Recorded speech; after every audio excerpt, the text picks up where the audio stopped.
Alright, so one of my favorite content creators regarding fitness, Shredded Sports Science. The reason he's my favorite is because half of the video is laughing about idiots, and then the other half is usually about actual scientific facts about supplements and stuff like that. So I remember when Alpha M has solid basics of men's fashion type of content, stuff about how to mix and match colors, patterns, fits, accessories to wear, etc. Now he's one of the leading cringe-generating machines of YouTube.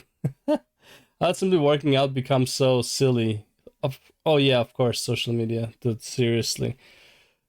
It's like, dude, working out is not rocket science, okay? Like, it's simple to the point of boredom. And because of it, people are looking for these type of like weird fucking like hacks or whatever. It's like, but like, no. Almost doesn't matter what you work out, how you work out, except like obviously proper form. Consistency is 95% of your gains. Doesn't matter what workout you do, consistency will get you there. Anyways. Formula called Crack, and it's sold out. Just a quick check before we continue. Can everyone at the back of the room hear? He said what's king? No, wait. Never is king! I think he's about to KO Kenny's eardrums. I digress. A bit of housekeeping. Steve Will Do It has had his YouTube channel deleted. It's not... He's about to KO Kenny's eardrums. I digress. A bit of housekeeping. Steve Will... Every video content found severe repeated violation of our community guidelines. Because of this, you have been removed from the chat. We have removed your channel from YouTube. Steve Will Do It. YouTube just permanently deleted my channel. Always got you back though. Nobody can stop LLC. Do It has had his YouTube channel deleted. It's not. What did he do? He's mad. He can't believe it. He got typing on his phone to show his disbelief at the. Your platform allows you to show yourself playing on gambling websites. You're allowed to verbally say what website you're playing on, but you aren't allowed to show the .com part, and that's for you to protect your users. How are you protecting your users? You deleted Steve Will Do It because my editor didn't fully blur .com on my second channel, and I made a new second channel. I had 0 strikes on my main channel, and it usually is 3 strikes for termination unless you do something really bad. Listen to me how using .com on my second channel is really bad. Seems like an excuse to delete me. Decision. He can't understand why the guy who makes When He's Sleeping I Will Piss on Him videos had his channel deleted. It's a complete mystery, mate. What a loss to content creation that guy is. Fauci is the latest YouTube legend to have become a boxer. So he lost the fight. I think he was fighting knocked out. Social media guy. I have no interest in these types of fights. But in terms of recomposition, I mean, good for him. There are easier ways of getting in shape, being punched in the face. But if there is one upside, I suppose, to these YouTube boxing fights, perhaps people improving their body composition like, is a good... Holy fuck, man. Like, good for him. He's... Something is wrong with his head for sure, but like, good for him. Holy fuck. But I just want to give you this sort of disclaimer. Whenever you see anything like this and you see their recomposition and it's impressive, just be aware again that that is a specific recomposition for a sporting purpose. And in this case, he's got extremely, extremely lean. Now, the question is, can he sustain that when he's not fighting? Can he sustain that leanness? I'm going to give everybody a second to... Oh my god. I'm sure the new disguise will work, Vince. Good try, though. I know. Oh, god. Live, unannounced. Either that or he's... I bet that mustache is due to Bumstead. 100%. V-Shreds is copying Bumstead right now. Auditioning for a 70s porno. I didn't watch the rest of his life. I imagine it's that. How can you make bodybuilding.com any more of a parody? Why did I buy bodybuilding.com?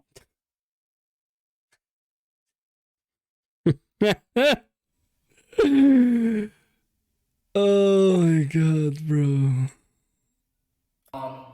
Q&A. Bad form, by the way.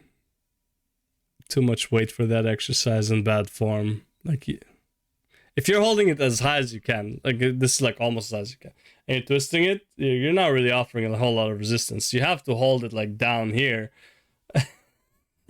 So you're not really doing much. Put in your questions. I'm just getting a little workout on Saturday. Now he's doing... He did like 2 reps decently. Of all time.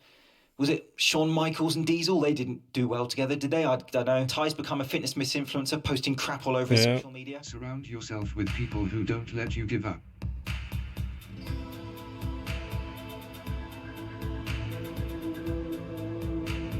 Yeah, okay. So if someone is at the level of muscular failure that they fall off the leg press, don't pick them up and stick them back on. We'll ignore the fact that this is a staged gimmick, but putting them back under load just isn't common sense, is it? Knowledge. Or in the case Knowledge. of paid 16-year-old fans. True. Love your content. And you're going to see a million of these same videos now because it's a new trending cheesy thing to film in the gym. That guy improvised a bit. Pre-activating the glutes there. How to get sacked as a personal trainer on your first day. Or failing that, just do this.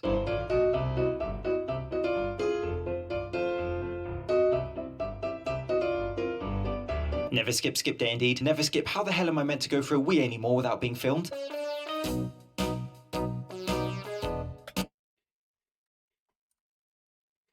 Me in 2017 thing, I hit my natty peaks. Kinda did. Filmed.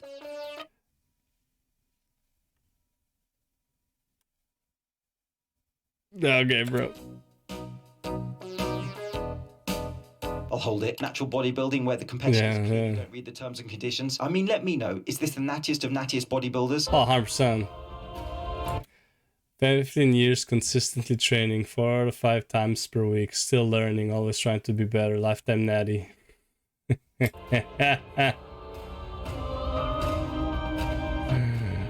Yeah.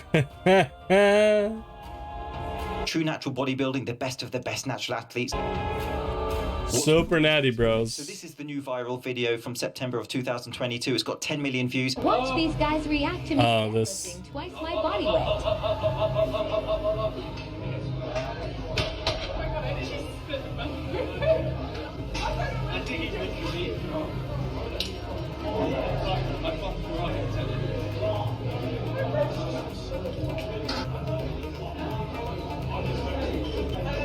I'm dyslexic.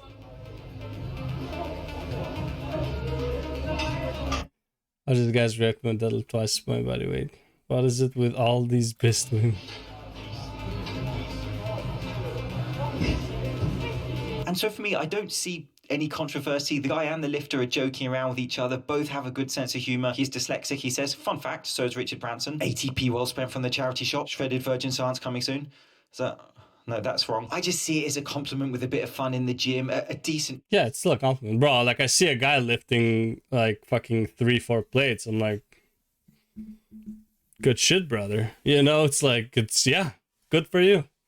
And I see 8 plates, I'm like, damn. Like, I'm just sitting there like,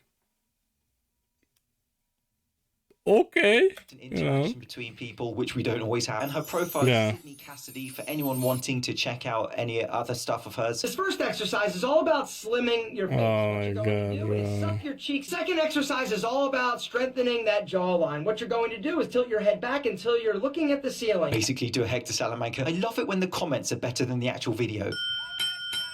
All right, close your mouth and puff up your cheeks. Move the air from one cheek to the other cheek. Those guys, give it a try. The truth is that if we do not utilize our facial muscles and strengthen them, I think you get enough facial exercise screaming at camera, Aaron. they get soft, they get saggy, and if they're strong in tone, I was watching his video, waiting for the comedic punchline at the end of the video. It never came. Me at 19, giving up everything I planned to give fitness a chance. Me today at 21, full-time fitness content creating, completely in love with what I do, being the idiotic practice of taking SARMs at such a young age. Goodbye, nuts. We all love such a motivational story. Yeah, I know.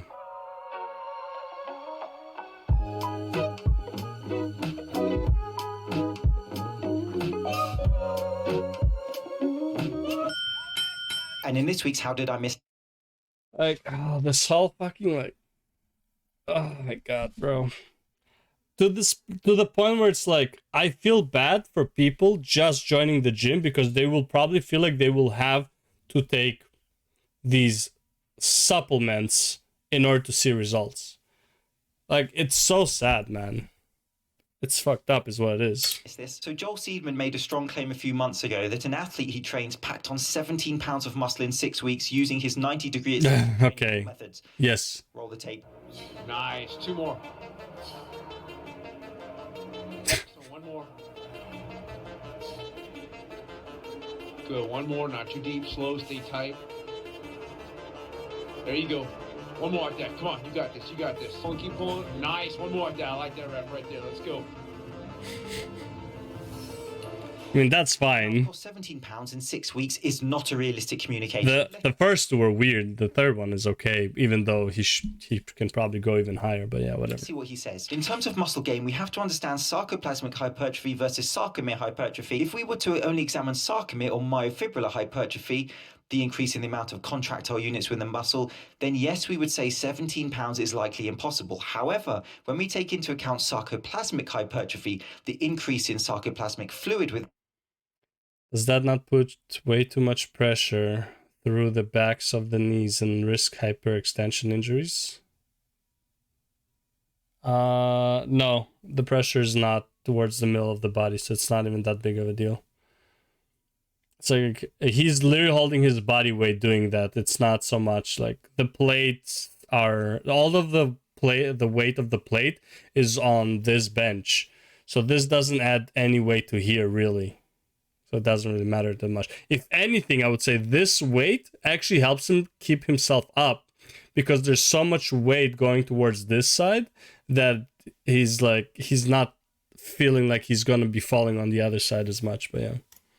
Within the muscle glycogen, intramuscular water, cellular volumization, swelling, all of which in muscle physiology are considered muscle, then yes, 17 pounds doesn't sound implausible. Now let's just assume for the sake of argument that this guy has packed on 17 pounds. Let's just assume that his eccentric training. Impossible. Like, not because it's impossible, because I would say with newbie gains and roids, maybe possible. This situation, not really. Training method was the reason. Let's just take that at face value for sake of argument. Why would sarcoplasmic hypertrophy be of benefit to an athlete? It is the last thing that you would ever want to state in relation to athletic performance. Myofibrillar hypertrophy, which you can think of functional muscle gain. Yeah. Usable muscle is absolutely what you would focus on for athletic performance. So even despite the huge and slightly unbelievable claims that he makes in 6 weeks, to attribute the extra sort of gain or benefit to sarcoplasmic hypertrophy is just completely peculiar in the context of training an elite athlete.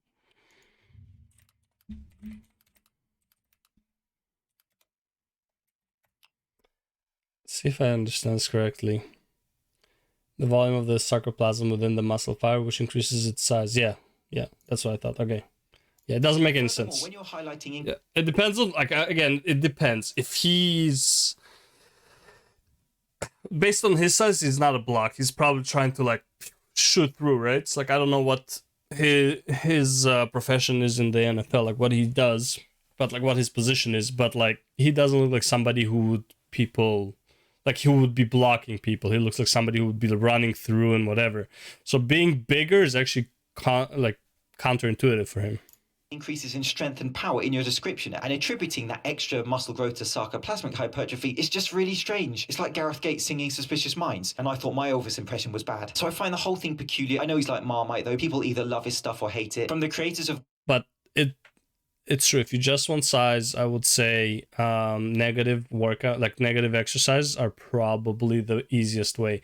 Though at the same time, so for example, easiest way to get good at pull-ups, aside from doing a lot of pull-ups, is also like doing negative pull-ups, right? So it's like you pull yourself all the way up and you very slowly bring yourself down, basically resisting as you go down, right? You would get really good at pull-ups and you would get you get a decent size compared to like doing like regular pull-ups. First of all, because you can't do as many if you do regular pull-ups, right? But the problem with that is if you train slow, you will be slow. If you train fast, you will be fast, right? That's usually how it works, like generally speaking, right? There's also like training for agility. You do start slow, but you are increasing the speed. It's more, agility is more of what do you call it? Of a precision and speed. So you have to start slow because your main focus is precision. But if you can be precise, you can increase the speed until you get to that point where it's like your precision is you're losing a bit of precision. So you decrease the speed to get the precision, and then you go up until you can be fast and precise. That's basically agility, right? With negative, like basically working during an eccentric, you're just gonna always be slower than somebody who's like working concentric, eccentric, and doing burst exercise, stuff like that.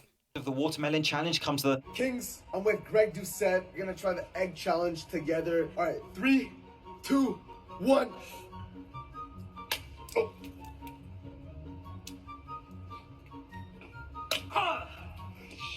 I'm now going to start every video with kings. Kings. Come on, guys, between the guns or not at all. And since we're now just taking random foods and squishing Yeah, basically. our mitts in the name of challenges, I recommend the Quickly Fair challenge next. If you want to grow a bigger chest, here's a pro tip. So we all know that the best gains are made when we push a set close till failure, if not till absolute failure. But did you know we can even take it a step further and work past failure? So my reps come under the umbrella of a whole host of training protocols where you can manipulate rest. You can think of it as a rest pause sort of variation of training. I bet that's not what that guy's talking about. The pass failure would either be assisted or a negative or something like that. The problem is like you're not gonna do a bench press pass failure. Push-ups you can do pass failure, right?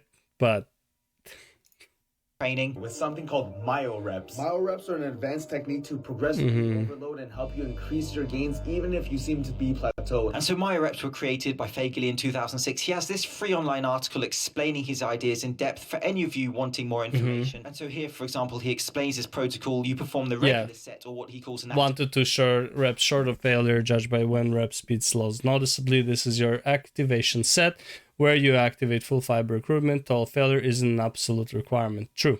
activation set, where you can stop a few reps short of failure. You then take 3 to 5 deep breaths and knock out the myo reps, which are 3 to 5 mini sets of 3 to 5 reps. What you want to do on chest day is for your last few sets of bench, rep it out until absolute failure, and then after that, take a 10-second break. After which you want to immediately do another set till failure. And with anything like that, the main benefit would be time efficiency. You're only going to be able basically to do 1 or 2, but that's okay. Those few extra myo reps are huge because you've essentially pushed your muscles till failure twice in one set. This is also, first of all, an extremely advanced way to do it, and for not much benefit, but you will feel the pump.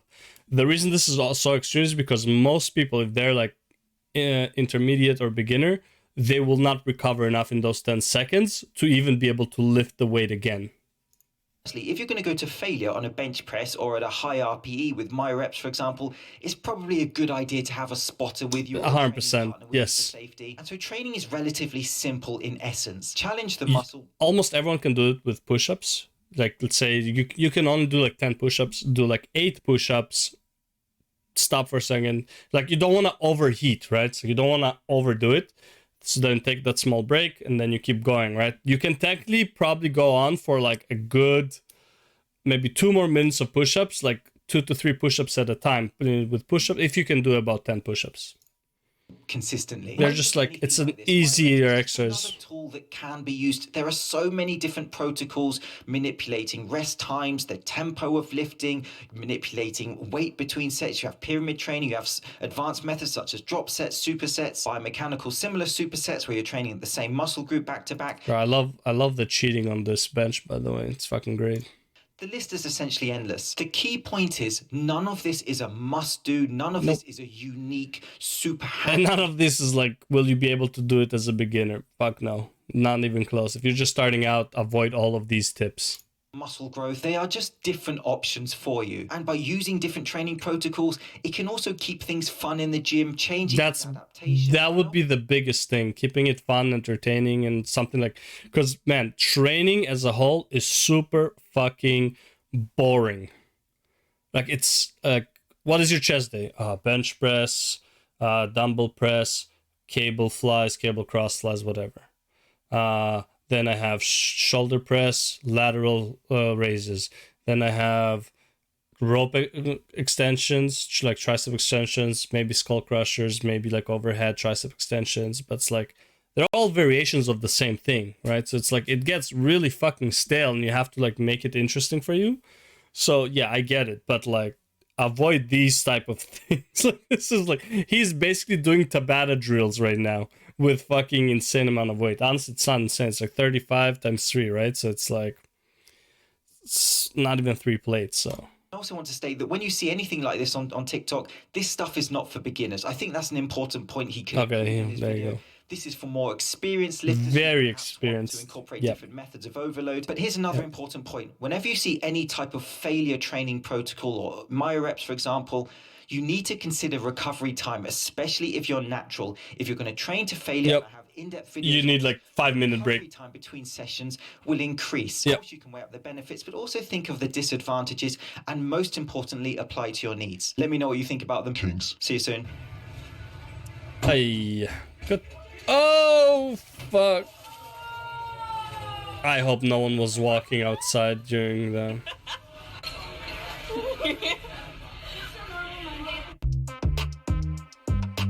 I mean, that's just unfortunate. First of all, shitty ass placement for this, by the way. Like, this is not necessarily really her fault. Like, but it does. I mean, it is, but it's not really. It's like the placement. Anyways, yeah. So that was Shredded Sports Science as well. Yeah, I love his videos. Just good humor and overall, like, talks why social media is ruining fitness, basically. But honestly, fitness, keep it simple, man. Simple and consistent will get you the furthest away. The furthest way. And then when you get bored, then look for, like, stuff to, like, make it more interesting. Maybe do a superset day, maybe do a powerlifting day, maybe, like, whatever. But, like, keep it simple. Anyways, that's it for the video. Peace.